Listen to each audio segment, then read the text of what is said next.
Hola, bienvenido a un nuevo episodio del podcast de Abogado Inmobiliario. En el día de hoy te voy a hablar de la ventanilla única digital de arrendamientos que el gobierno pretende poner en marcha el próximo año. También de otras cuestiones como la falta de vivienda social y la falta de suelo. Quédate, que esto te puede interesar.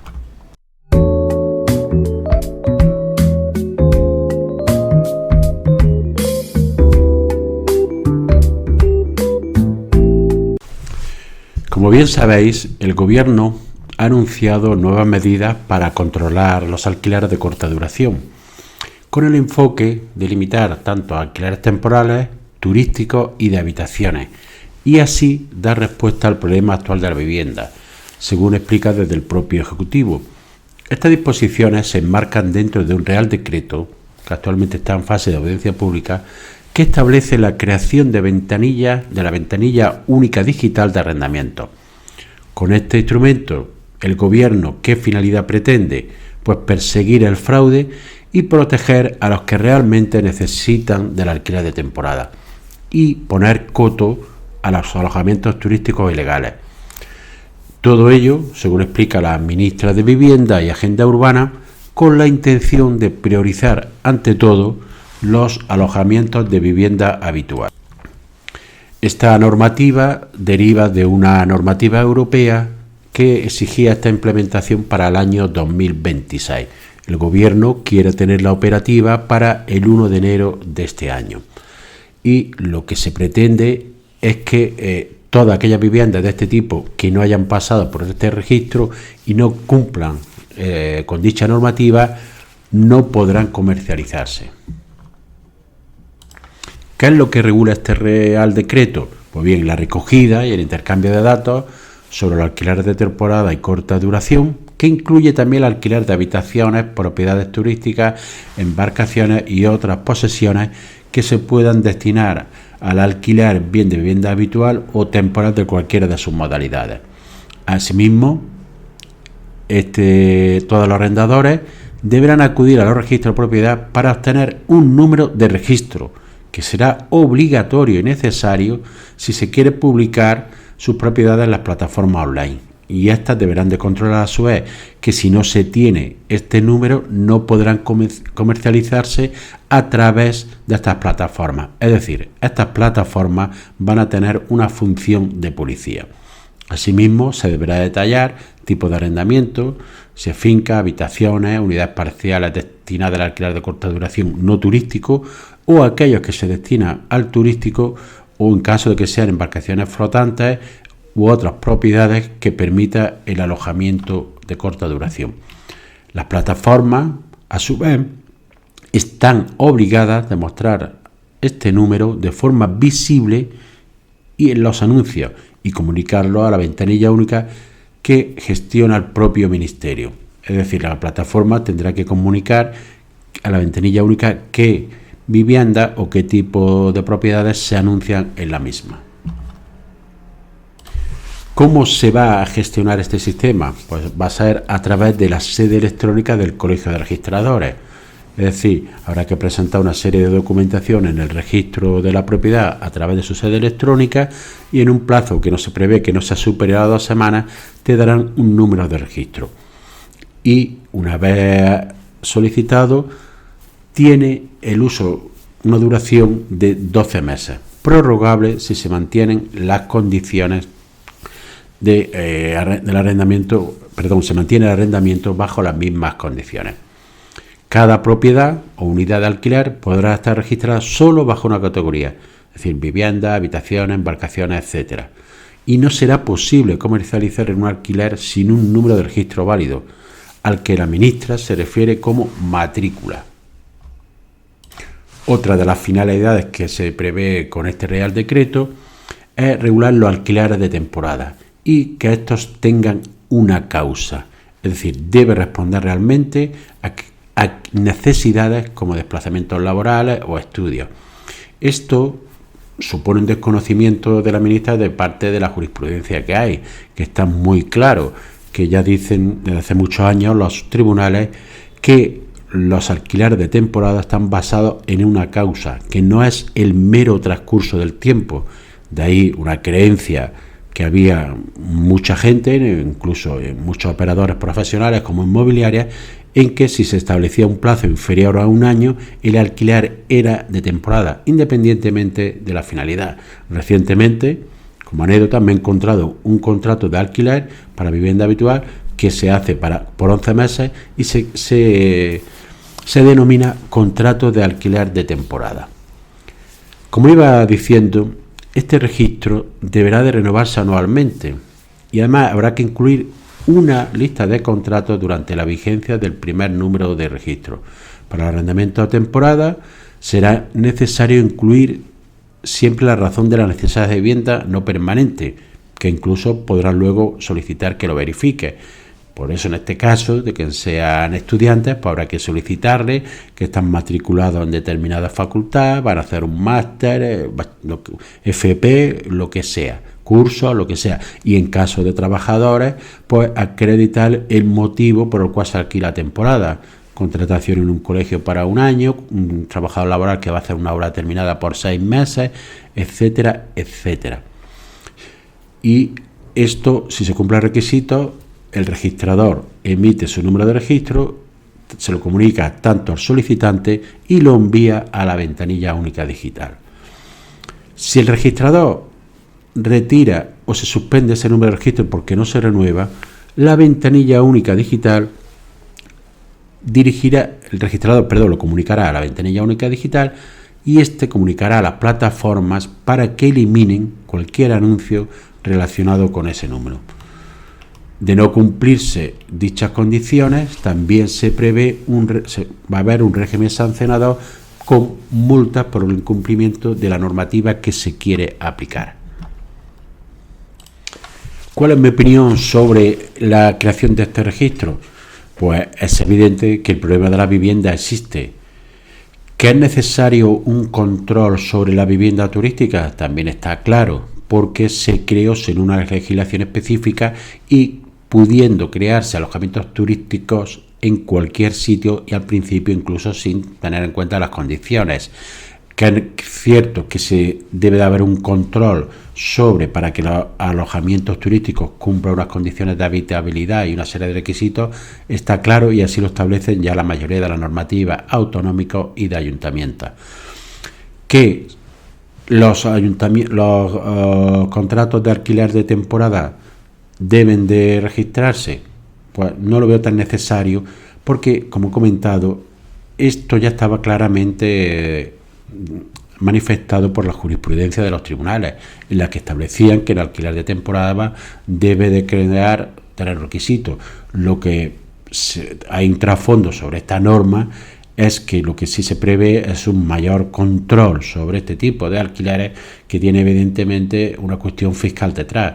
Es decir, te van a obligar a tener un número de registro, cuando tú estés registrado ya te va a controlar el ministerio, que evidentemente si somos un poco coherentes, estos datos van a pasar a Hacienda. Es decir, lo que se pretende también es que todos los alquileres de temporada se declaren para obtener una mayor recaudación. Es decir, no nos lo quieran vender solamente que esto va dirigido a que haya un mayor número de vivienda de alquiler de vivienda habitual, sino que aquí lo que se pretende en mayor parte es un control para efectos fiscales, es decir, fiscalizar todo este tipo de operaciones para que sean declaradas propietarios y así tener una mayor recaudación. Pero ¿qué sucede también? Que independientemente de que esto en parte sea necesario, siempre se ataca al problema de vivienda desde el mismo punto, es decir, por el punto de la demanda. Entre esta medida, que en parte es necesaria, como comento, y luego la creación, lo que dice el presidente del gobierno, de que se amplían 200 millones de euros el bono de alquiler para jóvenes, lo único que están haciendo es medidas en parte populistas que no van encaminadas a resolver el problema de la vivienda. Si habéis visto una intervención de Aitor Esteban del PNV en el Parlamento, hay un breve vídeo que está circulando mucho por redes sociales, realmente ataca y dice una de las pocas cosas coherentes que he oído a políticos decir sobre el problema de vivienda, de decir que están solo atacando el problema sobre la demanda y se están olvidando de la oferta. Y especialmente hace hincapié en la falta de seguridad jurídica que hace que numerosos propietarios no pongan su vivienda en alquiler de vivienda habitual. Entre otras cosas menciona que no es posible que una persona tarde tanto tiempo en recuperar su vivienda en un caso de desahucio, por ejemplo. También le expresa a la ministra y al presidente del gobierno en el Parlamento el fracaso de lo que es la ley de vivienda, que ha supuesto que se reduzca un 30% de las viviendas destinadas a alquilar habitual, y hace hincapié que se debe atacar problemas desde la oferta, es decir, un político que dice algo coherente respecto a la vivienda. Pero el gobierno todas estas medidas se las olvida, siempre va a medidas populistas, mayor bono de alquiler turístico, que los propietarios son los culpables de que haya estos precios, control, si ven todas las medidas que se han instalado, control y perjuicio para el propietario. Deben de ir encaminadas muchas medidas a aumentar la oferta. ¿Cómo? Dando seguridad jurídica, estableciendo, por ejemplo, que los desahucios se produzcan de una manera rápida y eficaz, en vez de dar un bono al joven que lo único que hace es incrementar el precio de la vivienda. ¿Por qué? Porque si una persona que va a alquilar sabe que al inquilino le van a dar 250 euros, sabe que su capacidad de renta es superior, por lo cual en ningún caso va a producirse una bajada de precio. ¿Por qué no se da ese dinero, se destina, por ejemplo, a avales para el propietario? Es decir, que el gobierno garantice que si se pone una vivienda en alquiler a un precio regulado, se podría garantizar que se va a cobrar durante un tiempo, es decir, avalar al propietario. También se podía establecer medidas fiscales mucho más interesantes para aquellas personas que destinen la vivienda su vivienda a alquiler de vivienda habitual, por ejemplo, deduciéndose el 100% de la renta si se establece dentro de unos precios razonables. Muchos propietarios así ganarían seguridad jurídica, tendrían garantizado que van a cobrar su renta si ponen el alquiler en vivienda habitual, y habría mucha más oferta. Y otro de los temas es la falta de vivienda social y la falta de suelo, de los que voy a hacer un breve comentario a continuación. Falta de vivienda social. ¿Qué es una vivienda social? Pues es aquella que la administración pública tiene que ofrecer a aquellos ciudadanos que tienen una situación precaria y tienen una dificultad para acceder a la vivienda, bien porque sean jóvenes e intenten acceder a su primera vivienda, o bien porque se trate de familias con menos recursos económicos. Pues bien, la falta de actuación de los gobiernos de este y todos los anteriores en los últimos, 30 años al menos, ha hecho que haya una escasez de vivienda social en España, que un estudio de un informe realizado sobre la radiografía del alquiler social y el sinhogarismo en España, que lo ha realizado el Observatorio del Alquiler, que está impulsado por la Fundación de Alquiler Seguro, la Universidad Rey Juan Carlos I, ha establecido que en España se necesita al menos 370.000 viviendas sociales. Esto es una cifra estimativa, porque otras personas dicen que en España sería necesario al menos 1 millón de viviendas con estas características, bien tanto viviendas sociales como viviendas de protección oficial, viviendas de precio limitado, etcétera. Serían necesarias 1 millón para abordar el problema de la vivienda dentro de este tipo de viviendas, tanto destinadas al alquiler social como a la compraventa de la vivienda. Destaca el informe que ha realizado el Observatorio del Alquiler que una de las cuestiones más importantes y que destaca es que España se encuentra a la cola de los países de la OCDE en cuanto al parque de vivienda social, e insta a todas las administraciones, es decir, aquí no solo el gobierno, son las comunidades autónomas, diputaciones, ayuntamientos, a que tomen medidas reales que lleven a la finalidad de construir vivienda social y no se dejen guiar por el cortoplacismo, que es lo que hacen muchas administraciones, para crear este tipo de viviendas. Relacionado con este problema de la vivienda está también en la falta de suelo urbanizado que existe tan grande. Es decir, el poco suelo que había urbanizado se está ejecutando en obras que se van a entregar a lo largo de este año, el que viene, y hay muy poco suelo urbanizado. Es decir, hay una carencia de suelo en prácticamente todas las capitales de provincia y localidades que impide que se construya nueva vivienda, sobre todo en los sitios donde la demanda es mayor. ¿Qué sucede? Que las inversores no quieren entrar en el desarrollo de suelo. ¿Por qué? Por varios motivos. Porque supone una inversión a largo plazo, por la lentitud de la administración en recalificar un suelo y realizar todo el trámite desde que pasa de la recalificación de un suelo hasta que este suelo está urbanizado en parcelas para poder ser construida, pueden pasar varios años. También a la falta de seguridad jurídica. Es decir, muchas veces ha sucedido que se aprueba un plan, se inicia la urbanización, mientras alguien recurre a ese plan y hay una resolución por lo que sea que pueda afectar a una parte y se paraliza todo el plan. Lo que se quiere evitar es que si se paraliza algo solo afecte a esa parte, pero no toda la ejecución del plan.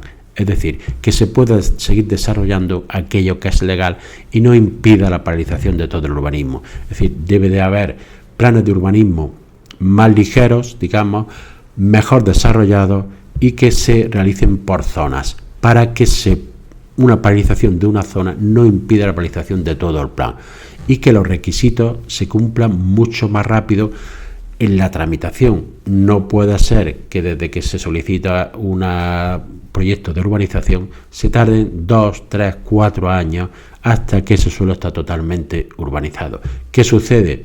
Que el capital privado no entra en el desarrollo a largo plazo de ese suelo. Debe de ser la administración, junto con el capital, con las empresas privadas, la que dote de medios y actúe de forma que eso se realice de forma rápida, por el problema con la finalidad de que las empresas puedan entrar en ese proceso y así disponer de suelo en el que poder construir y dar salida al parque de vivienda. Esto tanto para el desarrollo de vivienda libre y para el desarrollo de vivienda protegida. En este caso, la administración debería ceder suelo de forma gratuita para que se construya vivienda protegida destinada a la venta o bien al alquiler social. Pero claro, eso merma las arcas de los ayuntamientos, de las comunidades, de diputaciones, de todos los ministerios que tienen cantidad de suelo por todos los sitios, el Ministerio de Defensa, etcétera, etcétera. No hay realmente una voluntad política de que esto se produzca porque todos miran el cortoplacismo y miran mucho las arcas, los impuestos que se llevan, etcétera, etcétera, que esto sería para otro tema. Y así llegamos al final del capítulo de hoy. Espero que este haya sido de tu interés, que te suscribas si no lo has hecho todavía y nos vemos en un siguiente episodio. Que tengas un buen día.